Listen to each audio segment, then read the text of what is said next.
Perbincangan dengan Novel Baswedan selengkapnya saudara bisa Anda saksikan di program On Point with Adisti di kanal YouTube Kompas TV Podcast saudara.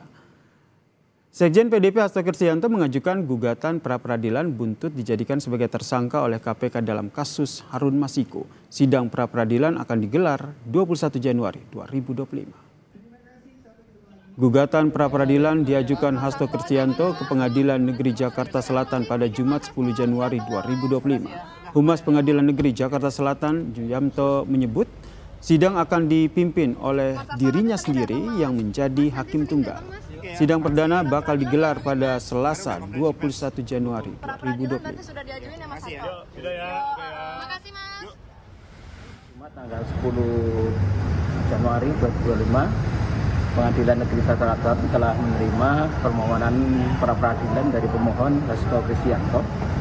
Oleh Ketua Pengadilan telah ditunjuk hakim tunggal, yaitu saya sendiri, Juyamto SMH, dan tentu telah menetapkan hari sidang yang pertama, yaitu tanggal 21 Januari, hari Selasa. Ketua DPP PDIP Puan Maharani memastikan Sekjen PDIP Hasto Kristianto akan memenuhi panggilan KPK Senin lusa. Ditanya siapa pengganti Hasto sebagai Sekjen, Puan bilang PDIP belum membahas penggantinya. Puan menyatakan kedepankan dulu prinsip praduga tak bersalah. Sebagai warga negara tentu saja harus mematuhi proses hukum yang sekarang sedang berlaku atau berjalan dalam proses hukumnya. Secara internal itu sudah ada kandidatnya belum? Kita belum bicara hal itu. Ada penggantinya nggak, Mbak? Ya kita lihat dulu apa yang akan terjadi. Kita praduga tak bersalah dulu. Kasus Hasto juga menyenggol Presiden ke-7 RI Joko Widodo. Jokowi membantah saat menjabat Presiden melindungi Hasto dari kasus hukum di KPK, seperti yang dinyatakan mantan kader PDIP Effendi Simbolon. Tanyakan ke Pak Effendi, yang statement ke Pak Effendi Simbolon. Benar nggak sih Pak melindungi Pak Hasto Pak selama ini? Apanya? Kalau Pak Jokowi selama memimpin melindungi Pak Hasto.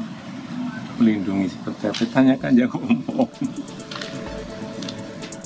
Tak berhenti di penetapan Hasto sebagai tersangka, KPK juga meminta keterangan dari mantan penyidiknya, Ronald Paul Sinyal. Dalam kesaksiannya, Ronald mengaku menghadapi banyak halangan saat akan menetapkan Hasto sebagai tersangka dan saat hendak menggeledah kantor DPP PDIP. Kata Ronald, pimpinan KPK saat itu, Firly Bahuri, tidak memberi izin kepada penyidik. tangannya ada dari internal sendiri nggak sih, Bang? Tadi di BAP saya sampaikan emang lebih dari situ sih. Ya salah satunya yang bisa saya sebut ya jelas dari Firly Bahuri itu sendiri. Gitu. Perintahnya seperti apa, Pak? Apanya? Waktu itu.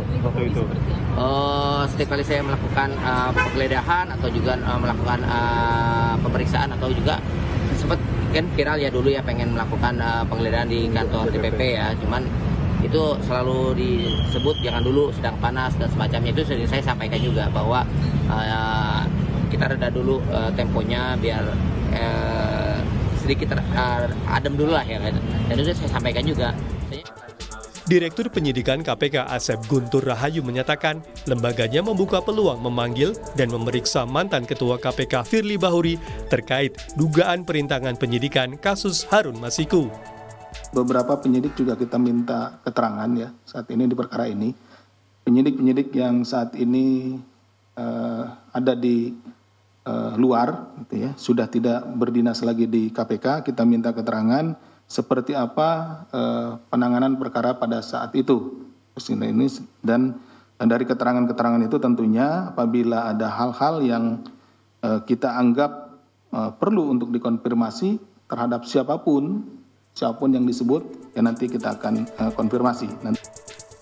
Sekjen PDIP Hasto Kristianto sudah sejak 24 Desember lalu berstatus tersangka. Namun hingga hari ini tokoh kunci kasus ini Harun Masiku masih buron. Tim Liputan, Kompas TV, Jakarta. Usai penetapan Sekjen PDIP Hasto Kristianto sebagai tersangka, isu mencuat siapa yang melindungi Hasto sehingga tidak jadi tersangka sejak awal kasus suap pergantian antar waktu di anggota DPR yang menyeret nama Harun Masiku ini, saudara. Ex penyidik KPK, Ronald Sinyal, telah diperiksa KPK dan menyebut ada dugaan perintangan penyidikan oleh mantan Ketua KPK Firly Bahuri. Sementara itu, mantan kader PDIP Effendi Simbolon juga menyebut Joko Widodo membantu Hasto sehingga tidak diotak-atik oleh KPK yang di bawah pimpinan periode lama. Untuk membahasnya saudara, sudah bergabung bersama kami di Kompas Petang, peneliti Pukat UGM, Mas Zainur Rohman. Selamat petang, Mas Zainur. Selamat sore, Bang Yasir. Mas Zainur, ini kalau kita lihat kan ada dua hal nih yang menyita perhatian usai kasus Hasto menjadi tersangka. Pertama adalah terkait dengan kesaksian ex-penyidik KPK, Ronald Sinyal, yang sudah diperiksa KPK, dan juga pernyataan Effendi Simbolon mengenai peran dari Joko Widodo di kasus Hasto Kristianto ini. Kalau menurut Anda, apakah dua hal tadi bisa masuk dalam unsur perintangan penyidikan dan bisa dijerat pidana? Ya, tentu ini menjadi tugas bagi KPK ya, melalui para penyidiknya untuk menggali informasi secara lengkap. Perintangan penyidikan itu terjadi jika ada unsur kesengajaan, apakah itu merintangi, mencegah, menggagalkan. Nah, kalau kita dengar keterangan misalnya dari Bang Ronald Paul Sinyal, itu dikatakan bahwa ketika di proses OTT sekitar tanggal 8, 9, dan seterusnya Januari 2020, itu para penyelidik dan penyidik KPK mengalami beberapa hambatan. Setidak-tidaknya kan ada dua hal ya. Yang pertama adalah adanya konferensi pers yang dilakukan oleh Firly Bahuri ketika OTT itu masih berlangsung. Yang kedua adalah ketika adanya usulan untuk naik ke tingkat penyidikan terhadap Hasto Kristianto, tetapi kemudian selalu dilakukan penolakan. Nah, apakah yang dilakukan oleh Firly Bahuri itu merupakan sebuah kesengajaan? Misalnya karena mendapatkan order intervensi, adanya permintaan-permintaan dari pihak luar.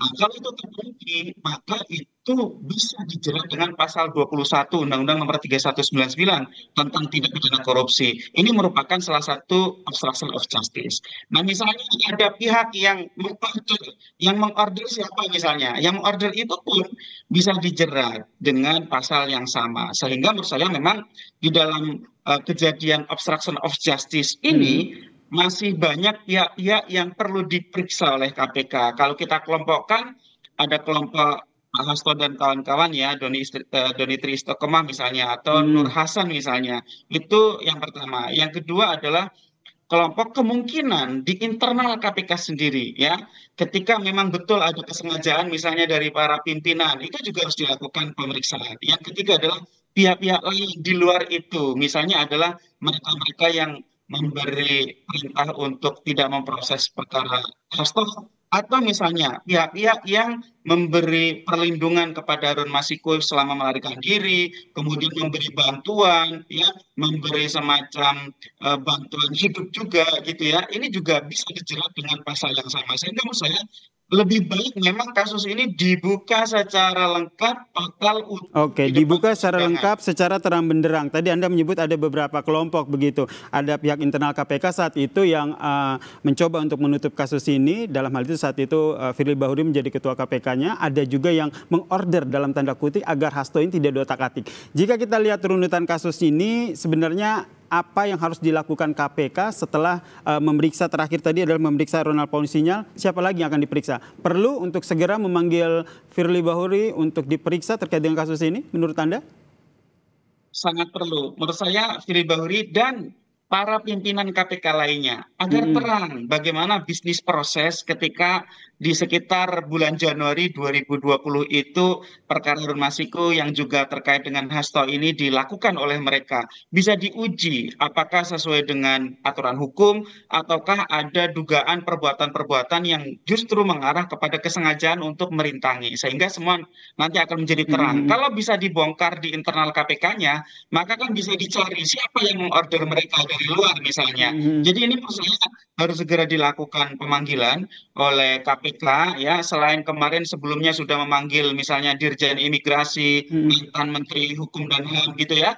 Nah, ini segera untuk fase selanjutnya, yaitu memanggil mereka-mereka yang dari internal KPK, seperti itu tadi kami sampaikan, Firly Bahuri dan para pimpinan KPK lainnya. Dan juga tidak tertutup kemungkinan penyidik-penyidik lainnya atau direktur penyidikan dan deputi penindakan waktu itu. Sehingga semuanya menjadi terang benderang. Menjadi terang benderang ya, segera memeriksa Firly Bahuri. Tapi Anda juga tadi menyebut siapa saja yang tadi mengorder dalam tanda kutip agar kasus ini tidak diotak-atik oleh Firly Bahuri. Ini menurut Anda siapa yang tadi Anda maksud tuh, ini mengarah ke siapa?